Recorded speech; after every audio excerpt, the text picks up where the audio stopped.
हाय. मागच्या रीलमध्ये मी तुम्हाला 6 महिन्याच्या बाळाला काय काय वरचे अन्न दिले पाहिजे याबद्दल सांगितले. ह्या रीलमध्ये मी तुम्हाला कुठले खाद्यपदार्थ तुमच्या बाळासाठी वर्जित आहेत हे सांगणार आहे. प्लस तुमच्या बाळाच्या वयानुसार ह्या वरच्या अन्नाची किंवा कॉम्प्लिमेंटरी फीडिंग्सची कन्सिस्टन्सी काय असायला हवी ते सांगणार आहे. त्यानंतर ही दिवसातून किती वेळा ह्या कॉम्प्लिमेंटरी फीड्स तुम्हाला तुमच्या बाळाला द्यायच्या ते सांगणार आहे आणि त्याची व्हॉल्यूम किंवा मात्रा किती असायला हवी ते सांगणार आहे. तुमचे बाळ जर 6 महिने ते 1 वर्ष या वयोगटात असेल तर पुढे मेन्शन केले जाणारे खाद्यपदार्थ तुमच्या बाळासाठी प्रतिबंधित आहेत. खाद्यपदार्थ नंबर 1, कुठलाही असा पदार्थ जो पॅकेज फॉर्ममध्ये तुमच्या घरात येत आहे. तर मॅगी असू दे किंवा रेडीमेड बेबी फूड मिक्स किंवा केक्स किंवा बिस्किट्स, चॉकलेट्स आणि चिप्स हेही तुमच्या बाळाला देणे वर्ज्य आहे. खाद्यपदार्थ नंबर 2, सर्व प्रकारचे बेकरी प्रॉडक्ट्स जसे की केक, खारी, टोस्ट, बिस्किट्स हे देणे तुमच्या बाळाला वर्जित आहे, कारण त्यात भरपूर प्रमाणात पाम तेल आणि साखर असते. खाद्यपदार्थ नंबर 3, सर्व प्रकारचे फास्ट फूड आयटम्स जसे की pizza, burger, French fries, fried rice, noodles हे देणे तुमच्या बाळाला वर्जित आहे. या सर्व जंक फूड आयटम्समध्ये एक्सेस अमाऊंटमध्ये सॉल्ट, शुगर आणि अनहेल्दी फॅट्स असतात. खाद्यपदार्थ नंबर 4, चहा, कॉफी, सर्व प्रकारचे सॉफ्ट ड्रिंक्स, कोल्ड ड्रिंक्स किंवा एनर्जी ड्रिंक्स हे तुमच्या बाळाला देणे वर्जित आहे. या सर्व पदार्थांमध्ये अतिरिक्त प्रमाणात कॅफेन असल्यामुळे हे पदार्थ तुमच्या बाळासाठी वर्जित आहेत.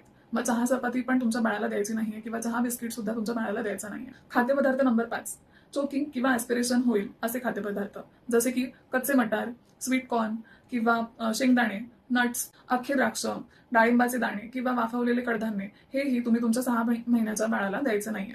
आता डिस्कस करूया तुमच्या बाळाच्या वयाप्रमाणे वरच्या अन्नाची क्वांटिटी किती असायला हवी आणि फ्रिक्वेन्सी किती असायला हवी. तुमचे बाळ जर 6 महिन्याचे झाले असेल तर त्याच्या वरच्या अन्नाची सुरुवात ही तांदळाच्या खिमटीने किंवा व्हेजिटेबल किंवा फ्रूट प्युरीजने करा. ही खिमटी किंवा प्युरी तुमच्या बाळाला 50 ते 100 ml इतक्या प्रमाणात द्यायची आहे आणि दिवसातून 2दा द्यायची आहे. बाळ 7 ते 8 महिन्याचं झालं की त्याच्या फीड्सची फ्रिक्वेन्सी दिवसातून 3दा इतकी वाढवा आणि व्हॉल्यूम 100 ते 150 ml इतकं वाढवायचं आहे. 9 महिने ते 11 महिन्याच्या बाळाला दिवसातून 3दा फीडिंग्स द्यायला हवे, प्लस एक छोटा स्नॅक पण द्यायला हवा. या फीडिंग्सची व्हॉल्यूम किंवा मात्रा 200 ml इतकी असायला हवी.